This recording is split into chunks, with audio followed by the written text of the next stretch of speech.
Okay, I'm Suzanne Titkemeyer. I used to write for Patheos for almost 10 years. I wrote about Quiverful, the world of Quiverful, and Quiverful theology, evangelicalism, fundamentalism. Well, I'm starting a new series, a very quick little series called Debunking Katie Joy. Why? Because I keep seeing the same questions, hey, Star Lily, coming up again and again and again and again and again, and people don't realize where some of this stuff comes from. Well, hey, Real Entertainment News, because I keep stumbling across, hey, Dana, I keep stumbling across the same questions again and again and again that I know the answers to because I worked with her. I've decided instead of having these long, rambling videos where I may or may not her various times, I'm just going to, every day, I'm going to do a little one until I get this sorted out, so I'll get how it's supposed to be. Okay. Katie Joy calls herself a journalist or a reporter. Couple things. Number one, just the other day, the courts ruled that a YouTuber is not a journalist or a reporter, so they have no right to obtain court documents and other information that someone who is a legitimate reporter with a legitimate news organization would have access to. They shut that down completely. So, but I know where the genesis of her claiming to be a reporter or journalist came from. Back when we were both working for Patheos, towards the end of her time at Patheos, before her Patheos blog imploded, and it did implode, whether she was fired or she left on her own, we'll leave that to the sands of time. Her and I disagree on what happened, and I did see the paperwork, so I do know what happened. So anyway, at one point, Patheos told everyone, hey, Kentucky girl, everyone to rebrand yourself.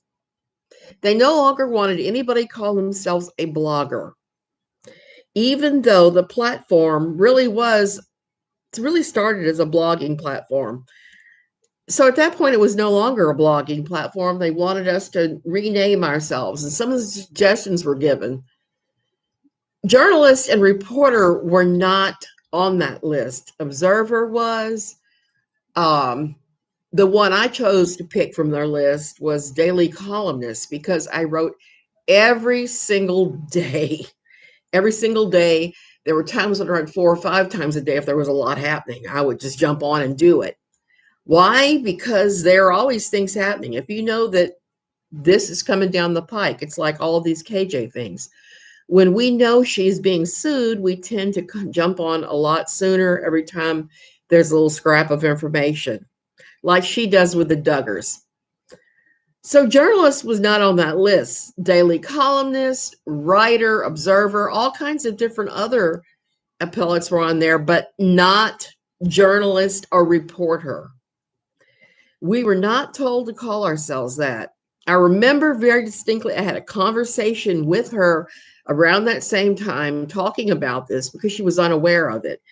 And that is how she came up with the decision to call herself a journalist or a reporter. And that seems to, hey, Sarah, it seems to flip-flop back and forth. Sometimes she calls herself a reporter. Sometimes she calls herself a journalist and talks about how professional she is. She's never been to college for journalism. She's never studied journalistic ethics. She's never done anything like that. Heck, I don't even think she read the Patheos best practices manual that we were all supposed to read and sign off on. That did change every now and then. And like I said, one of the things they really pushed on us was rebranding ourselves as no longer bloggers, but other writers. Oh, thank you, Prairie. It's a cheapie I picked up in Walmart in Liberia. Because of the lack of lipsticks here, I have a big pile of them I bought in Liberia I'll be wearing at the Walmart. Everything from nice ones to cheapies, and this is a cheapie. So that's how she got her claims that she is a reporter / journalist, not because of anyone giving her that title. She has said a number of times that she digs and researches because she's a reporter. The way she goes about assembling evidence and looking at things is not anything that any reporter would ever do. It still blows my mind. Okay. It still blows my mind she doesn't use these. Okay. I don't consider myself a journalist, but guess what? I do like all journalists do, and writers, good writers. I take notes. I take copious notes.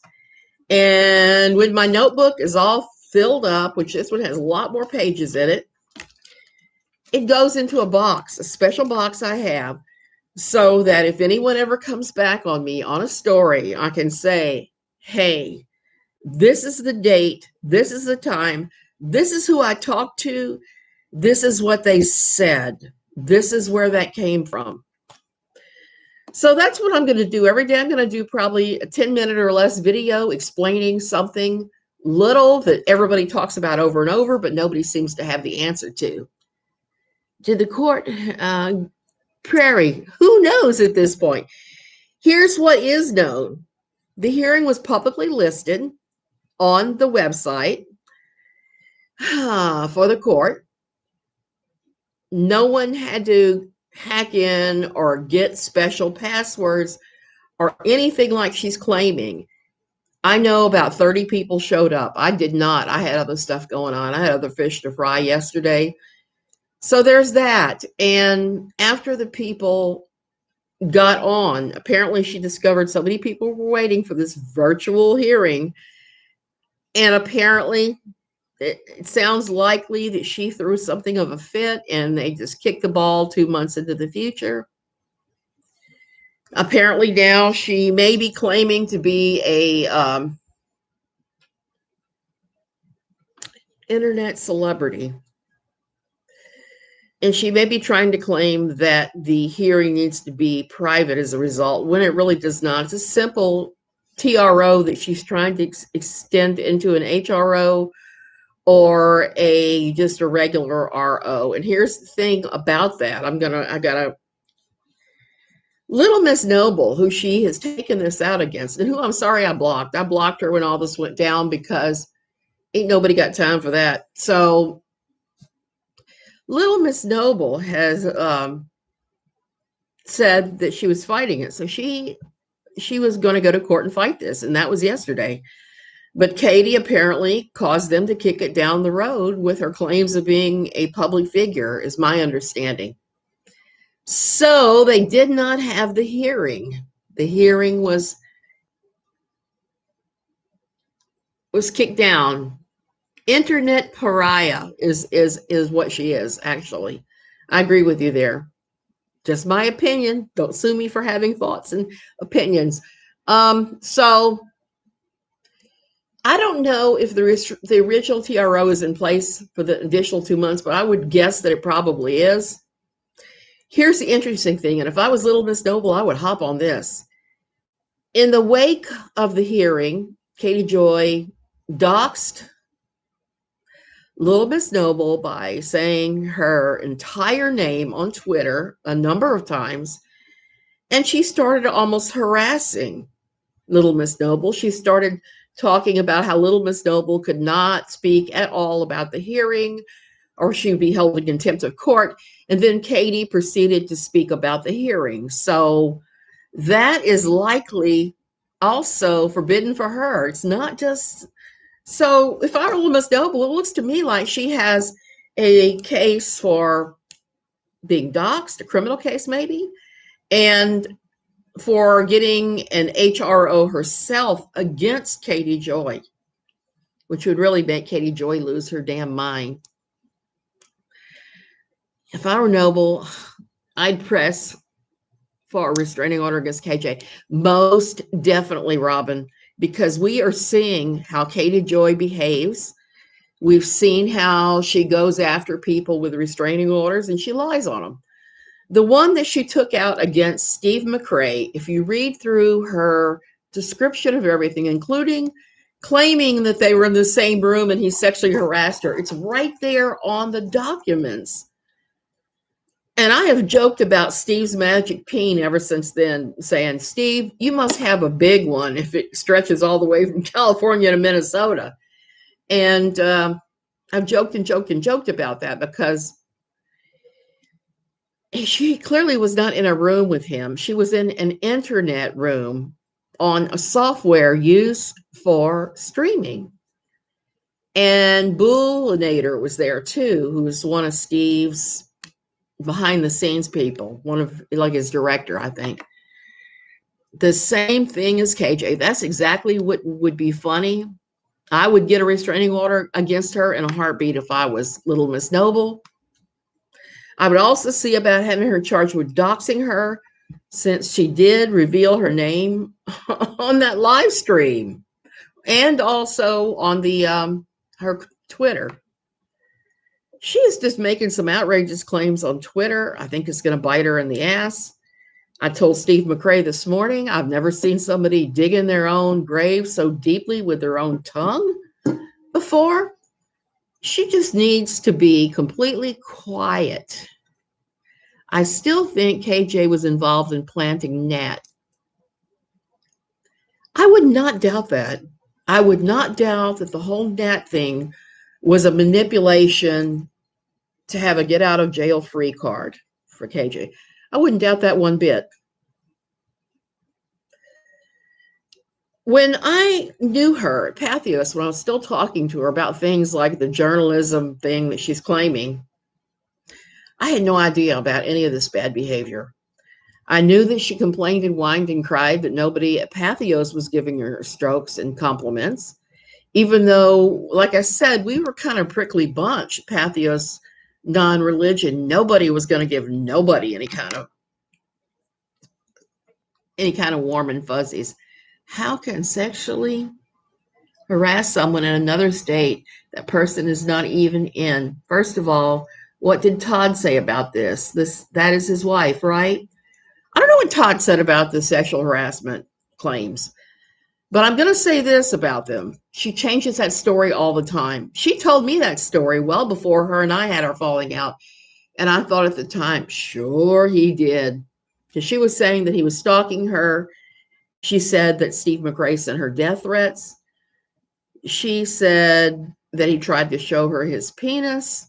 That was one of the claims I heard. One of the other claims she made to me is that he was just icky and sexually harassing, that he said things and did things that made her feel very uncomfortable. And I think what she did was she manipulated the fact that we're in a Me Too movement era. We just are. It is what it is, and we can't really do much about it. So because we're in this strange time frame of everything being all foobarred, she's going to use that crap. She's going to use that crap in order to get one over on Steve, and it backfired. She was not able to sue Steve, get a permanent restraining order or any of that based upon the things that she did. Now, Steve has one hell of a case if he ever decided to sue her, because he certainly has copies of everything she's ever said about him. Everything. So I don't know, if I were Steve, I would certainly think about hiring an attorney and suing her for defamation of character, because Steve actually had a pretty decent following in his atheist thing that he does. Now it's the Great Debate channel, but before it was Community. Before that, it was, what did he call his channel? I'm drawing a senior citizen blank here. That's the hassle of turning 60. Your brain, I don't even stroke before stroke. People either screenshot or link KJ's video to LMN and said the same thing that you just did. She may have recourse due to KJ video. I agree. I've rewatched Kay's video on so many times. Each time it just cements for me that it doesn't seem to make any sense. Nat only said Steve's name when KJ appeared. That is why I think that maybe Nat is linked to KJ in some way, because she never mentioned Steve in any way, shape, or form. And I had conversations with her myself. She never once started mentioning Steve's name till the very end. And when she did, I just said, well, I'm praying for you. I hope you do better. But that's it. I caught her IG Live, and her explanation why Todd Chrisley is suing her is totally different than her YouTube video explanation. Unbelievable. Two completely different videos in one night. I am definitely going to hit on that on one of my explaining KJ videos, because I see so non sequitur show. You're right. You're right, Kentucky girl. Brain farts. Thank you, Tiny Dancer. I don't feel so lovely. I feel kind of greasy, like I need to get in the shower and I need to swim in the pool for a while this morning. So there's that. I think I am going to swim. But here's the thing with all of this. So many times you said so many things that I know what the catalyst was, and it goes all the way back to her Patheos days. So since I don't want to clutter up my channel with videos on her, because I'm sick to death about talking about her, but I'm also more sick to death of the fact that people, you can explain, hey, this is why she calls herself a journalist, and then they're all saying, well, I don't know why she calls herself a journalist. She calls herself a journalist because of what Patheos told us to rename ourselves from bloggers. They never said, call yourself a journalist. She came up with that. And I remember at the time saying, well, maybe journalists wouldn't be the most fitting sobriquet, but what do I know? Why would KJ have spoken of some randomer in January? Makes no sense unless it was planned that way.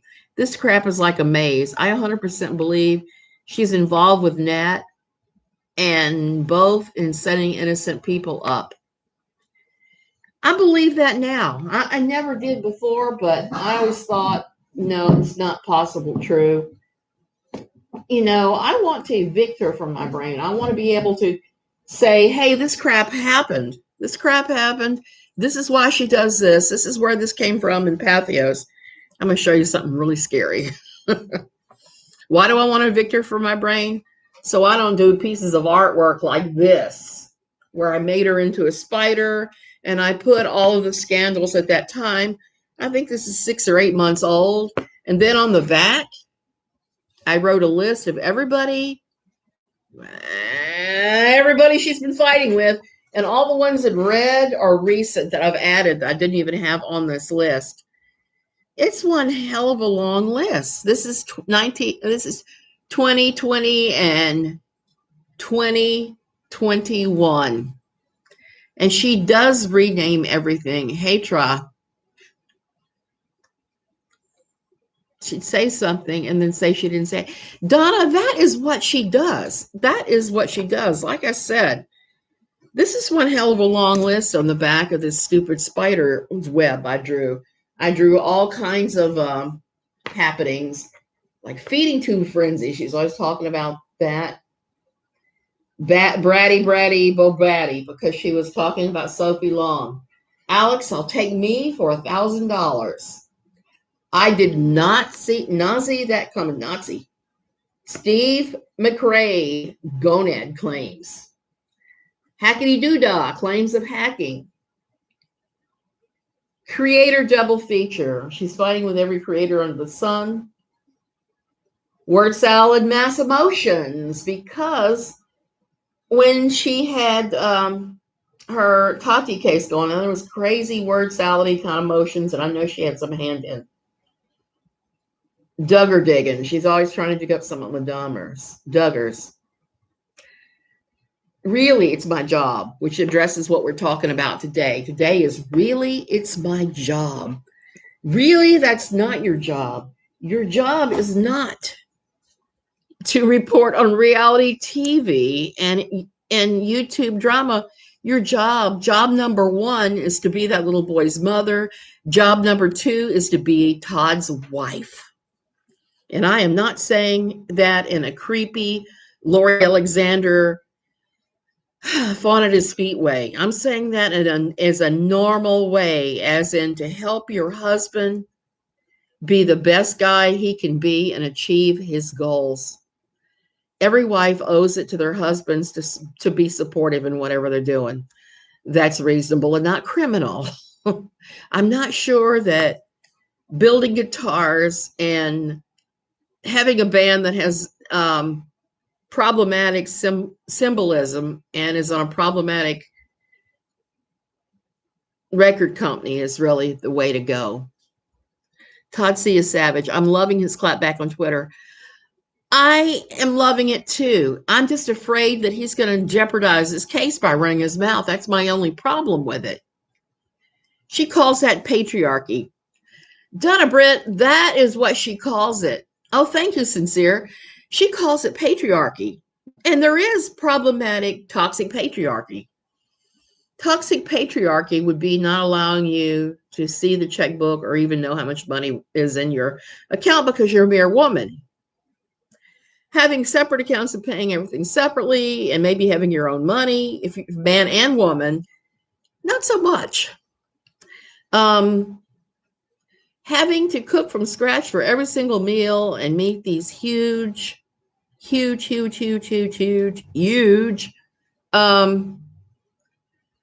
requirements because of the husband. Patriarchy. Fixing a healthy and delicious meal for your family. Not patriarchy. I think I can see I'm going to have to do a what is patriarchy. I'm going to write myself a note. What is patriarchy video? And I know she works a lot of hours, okay? I understand that.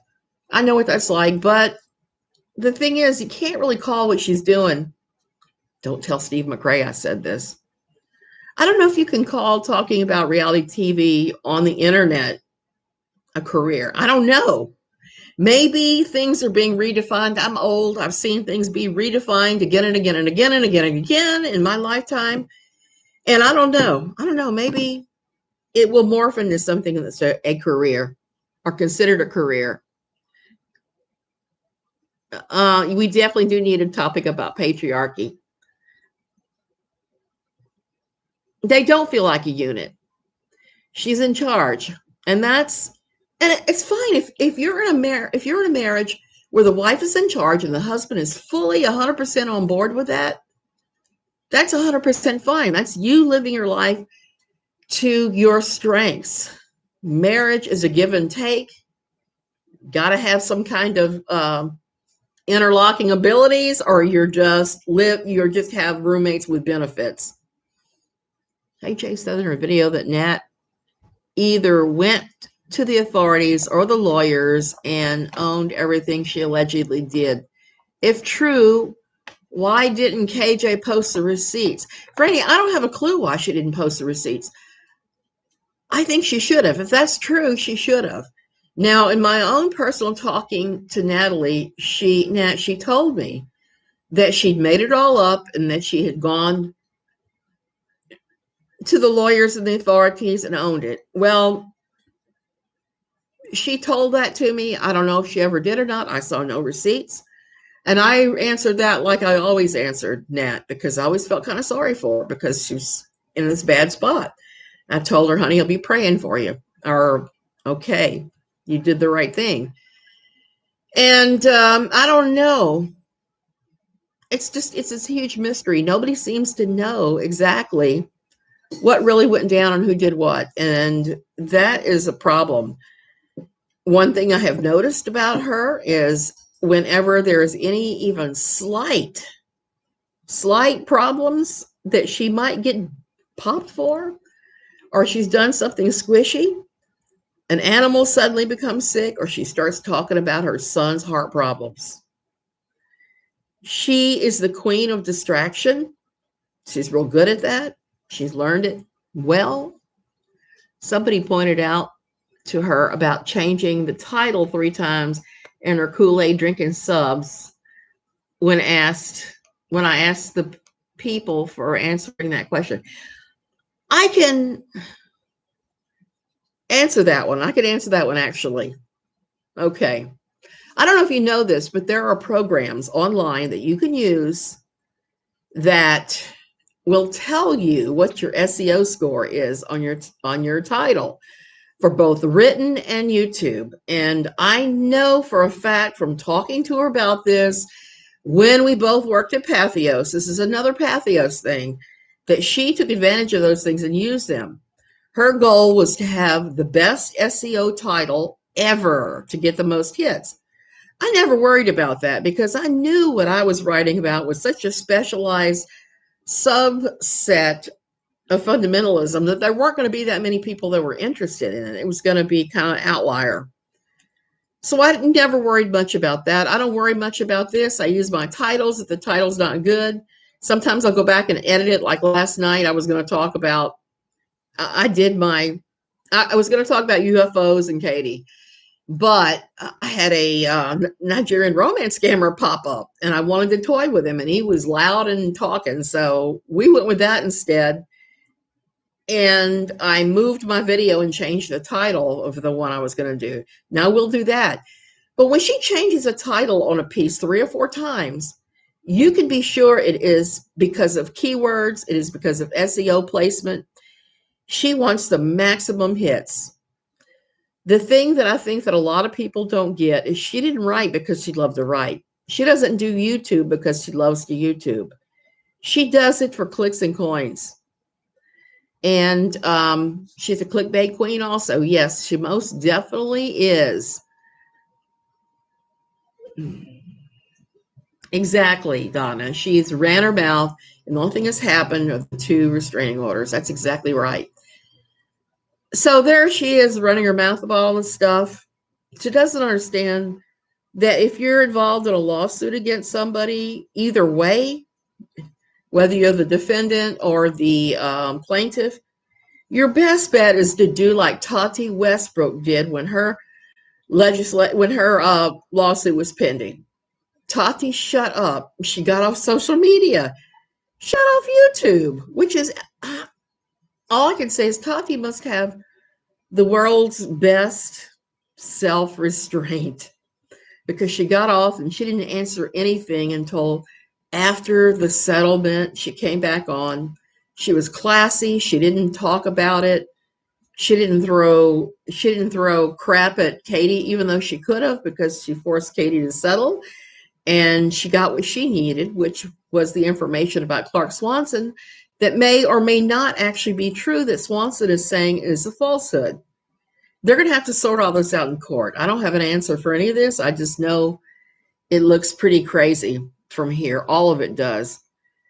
Since her and I had our falling out, and like I said, we fell out over one thing, and then when I discovered the wealth of information that she was stealing content and various things, and some of the other things she did using the Sun, all the GoFundMes, I mean, everything, and the way she was treating Steve McRae, it was like, I was just jaw dropped and shocked and said, I am never having anything to do with this woman ever again. And I don't usually get fooled. I usually have a pretty good nose for narcissists and for users, and I usually block them from my lives in real life or not. And I didn't. I never caught on to it. You can't just make yourself a reporter or journalist. Exactly. They are specifically trained and working for media networks. KJ has no experience or education in journalism. Heck, she didn't even bother to read the Patheos best practice manual. So there's that. She's never taken a journalism class. I doubt she's taken a writing class. I've had both. I used to write for a newspaper every now and then. I've written for other places.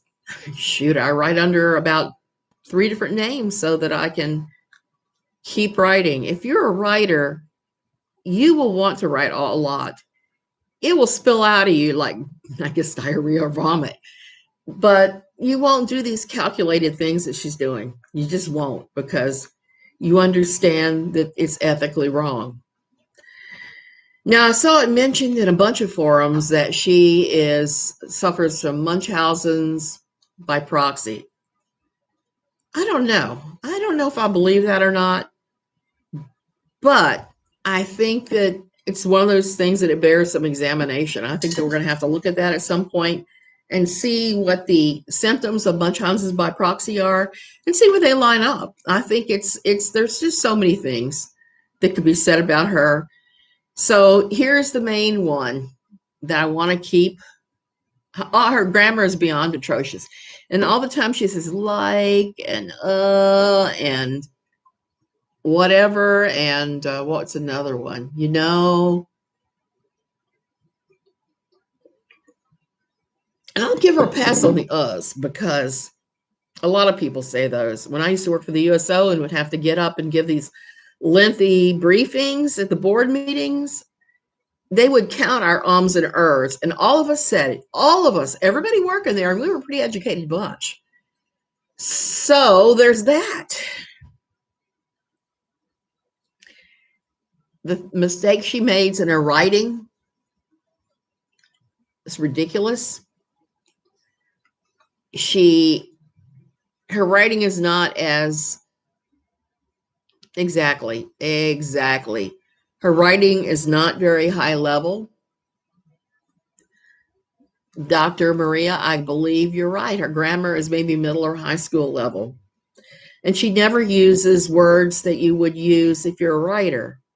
I love words. That's why you'll hear me sometimes come out with a word like sobriquet, because I love them. I like to look things up. I like to, and when you write, you have to really keep your eyes open for that. Now, writing for Patheos is like working in a sausage factory because you do have to turn a lot of content out quickly. You make word usage mistakes. You make grammar mistakes. It happens. Now that I'm not doing that. I have the luxury when I write a piece. Like I'm writing a piece right now for someone. Usually what I'll do is, and it's about COVID in Costa Rica. Oh no, I said a forbidden word. Okay, it's the beer bug in Costa Rica. And I wrote the piece and I set it on a week. I've gone back and edited a couple times. I've moved sentences around. I have changed some of the wording. Good writers will do that. Bad writers will not. She complained to me once that her readers were upset with her for grammar mistakes, misspellings, and wrong word usages, and that she could not be bothered to go back and fix any of it. Now, granted, you're working with Patheos, you have a limited amount of time. These pieces can take a while to turn out. You don't always have the luxury of that. We used to have editors at Patheos. Then as money got tight, that went bye-bye. And sometimes the editors will get onto you in the back channel if you use certain words, you spell things a certain way. When she came on, BeliefNet Media had already taken over Patheos, and they told us no dirty words whatsoever. And they'd laid down a number of rules like that. And it was a challenge. And for me, sometimes I went out of my way to find a way to go around those. Like example, Steven Anderson's son, Solomon, was engaged to a girl whose parents had made a video, an independent film called SHIT Filled Cupcakes. So I wrote about that. And because it was an actual film with a title, I was allowed to use the word. So there's that. It was always fun to see if you could get around the censors by finding something like that. Maria, Dr. Maria, you are right. You have to do that unless you want to look like a fool. Bingo, bingo, bingo. And when I'm writing a book, and I have a pile of them I'm working on right now, I second guess myself all the time. And if it gets to be too onerous, I'll put it down and do something else. I'll write another piece. I've always found that if you get stuck in one thing, you're better off moving to another and then revisiting it later. My husband was an editor for over 20 years with the Bureau of Labor Statistics of the monthly labor review. When he retired, I laughed because at his retirement party, they busted out this big cake that had a picture of an eagle on it. And it said something like, farewell, eagle eye, and they had misspelled and done some things they weren't supposed to, just to poke fun. It was actually pretty funny. So if you are not able to even edit your own pieces, there are always people who will edit things or beta it for you for free or for low cost. I have him. I don't like him editing my things because he has a tendency to change my voice. And I want my voice to be loud and clear, even if I am sometimes wrong in how I go about it. Bad call on Patheos' part to fire the editors. Here's the thing. Here is the thing, Baba. They ran out of money. Here's the thing on that. Patheos did really well for a long time. At one time, we were part of Time Warner. And occasionally, somebody's piece on Patheos would end up on the Time magazine website or even published in the magazine. So we were all happy to be part of the Time Warner family. Then everyone stopped reading print media and started to be a real problem. Website hits started to tank. Print media started to tank. And they sold us to BeliefNet. And BeliefNet slashed everything to the bone several times, sacrificing quality provided by editorial staff to keep below average content contributors like KJ makes some no financial sense. You're exactly right. I don't think that they were thinking about that. They were thinking about how can we save money on the bottom line.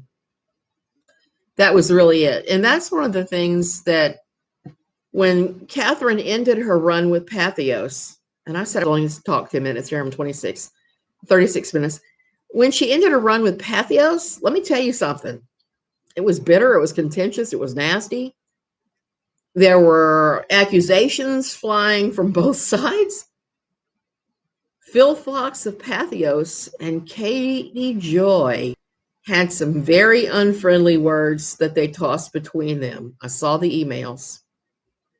I thought I had copies of my old computer. Unfortunately, I don't. I wish I'd saved them because I would publicize those things all over the place right now.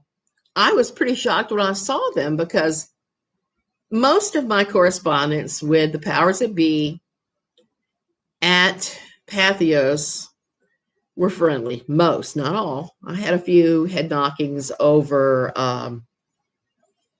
the issue of photographs, using photographs and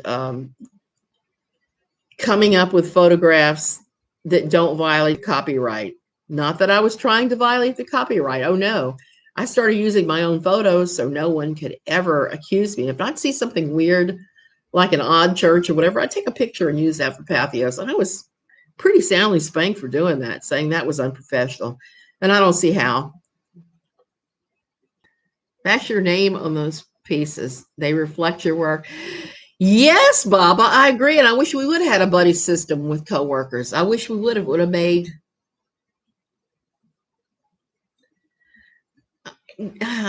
not surprised. I'm sure she had conflict her whole life. Yeah, I'm sure she did. I agree.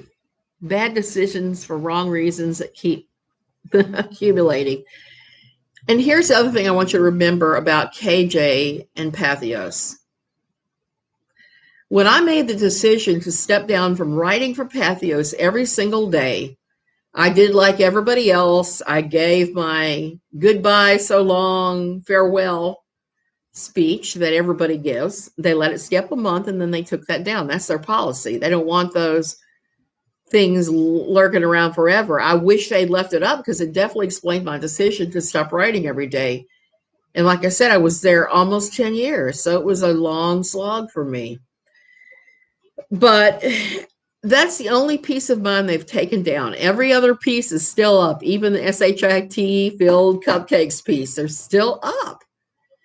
And I refer back to them sometimes for content here sometimes because sometimes someone will ask me a question and I will say, okay, I've pulled up this. read these pieces and it'll explain it better than I ever could just yakking. They took all her stuff down. Every single piece down. She has seriously made an enemy, someone in the powers that be, because I've never seen that happen. But one other time when there was a contentious leaving, they took the person's content down. Even when we were protesting over them putting Mark Driscoll and Palin and Bristol Palin as authors on Patheos, nobody got in trouble over it. Nobody's content went down. It's just those people that have made somebody in the powers that be so angry they pulled down all content.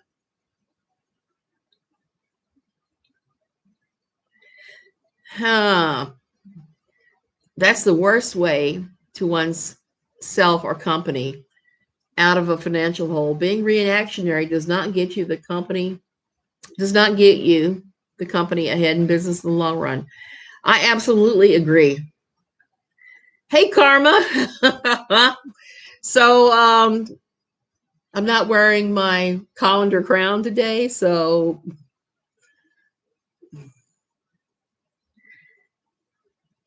exactly, Baba.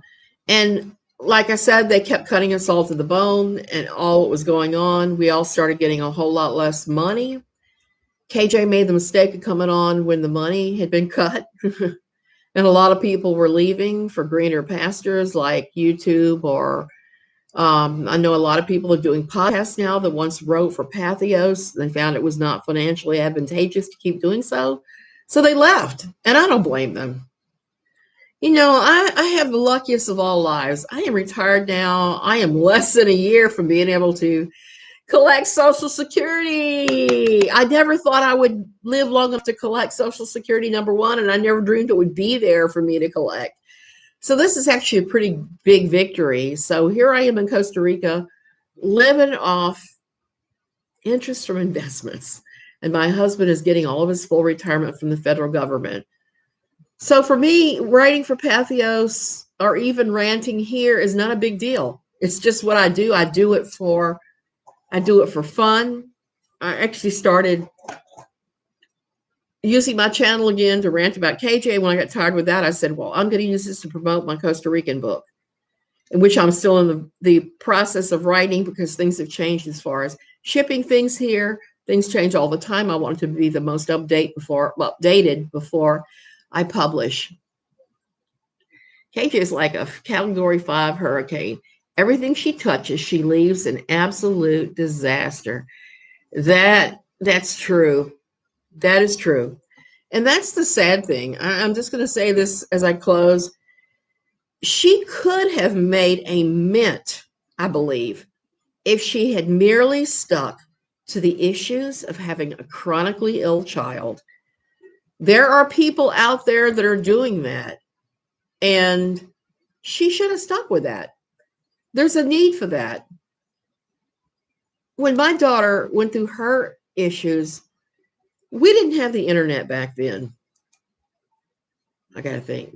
No, I didn't have the internet back then. I had a computer. We played games on it. And I would write things, and that was it. But we didn't have the internet for another year, I think it was. So I wasn't able to fully research ITP.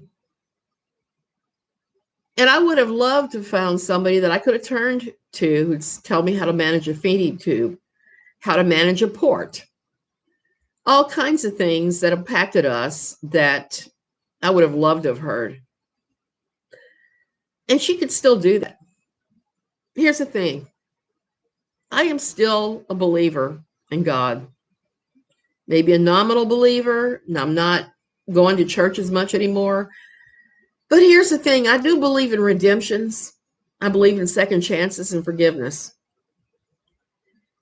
If by some miracle, KJ woke up and said, I'm sorry, and actually posted some pretty big public apologies, I'm pretty sure that Chrisley, being an admitted Christian, would probably forgive her, and she could go on and do she could do that. She could do these issues of the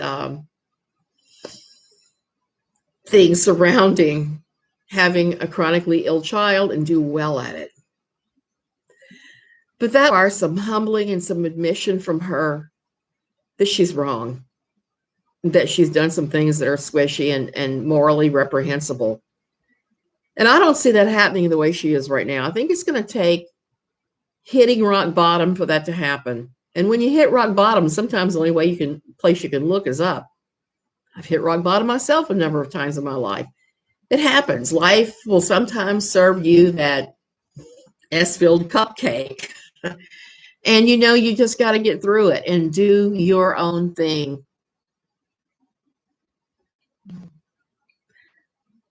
The job she held Patheos is probably one single legitimate job she has ever worked in her entire adult life. And she couldn't even hang on to that for a year without screwing that up. Baba, that's true. She changed her subjects from what they had originally signed her up for. Patheos doesn't play over those things.